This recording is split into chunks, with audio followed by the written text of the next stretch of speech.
I got one more little shot that I want to give you. Care of the Soul. Another deep little book. You know, working in the field of recovery, right, allowed me to work directly with other human beings in their struggles against addictions.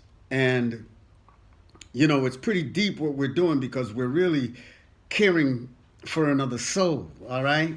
If you believe in the soul, okay? And I like this book by Thomas More because it's not trying to fix anything. You know, it's not like, you know, what we're dealing with, you know, can't be resolved at the level at which, you know, these problems were created. So, you know, it's it's a deep and like I said, an infinite game. I like the idea of the infinite game. Simon Sinek, get the book, find out who he is. All right. Now let me just jump into this real quick. It says this book will focus on not on just one idea of soul, but on concrete ways we can foster soulfulness in our ordinary everyday lives. To describe this process, I have borrowed a key phrase from Christianity. For hundreds of years, the parish priest received into his charge the souls of those who lived within the boundaries of his church. This responsibility, as well as the work he did tending the needs of his people, was known as Cura Animarum, the cure of the souls, or meant charge as well as care. If we take up this image and apply it to ourselves, we can imagine the responsibility we each have to our own soul.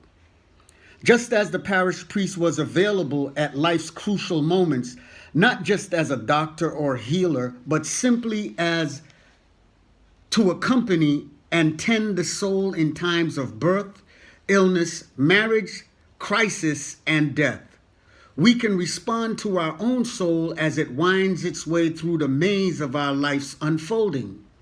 The world of the curate, as he was called, was to provide a religious context for the larger turning points in life and also to maintain affectional ties of family, marriage, and community. We can be the curate or curators of our own souls, an idea that implies an inner priesthood and personal religion. To undertake this restoration of soul means we have to make spirituality a more serious part of everyday life. Recovery is about that. Recovering that relationship to our greater self, to God, the thing that we call God. All right, the source of our being, all right, the universal intelligence. That's what we have to bring ourselves in relationship to. That's where we draw all of our strength and our power from. The literature, right, recovery literature tells us that power is not a human attribute. All power comes from God, okay? Here is another major difference between care of the soul and psychotherapy in the usual sense. Psychology is a secular science, while care of the soul is a sacred art. Although I am borrowing the terminology of Christianity, what I am proposing is not specifically Christian, nor is it tied to any particular religious tradition. It does, however, imply a religious sensibility and a recognition of our absolute need for a spiritual life. An absolute need for a spiritual life. Without that, we cannot have sanity.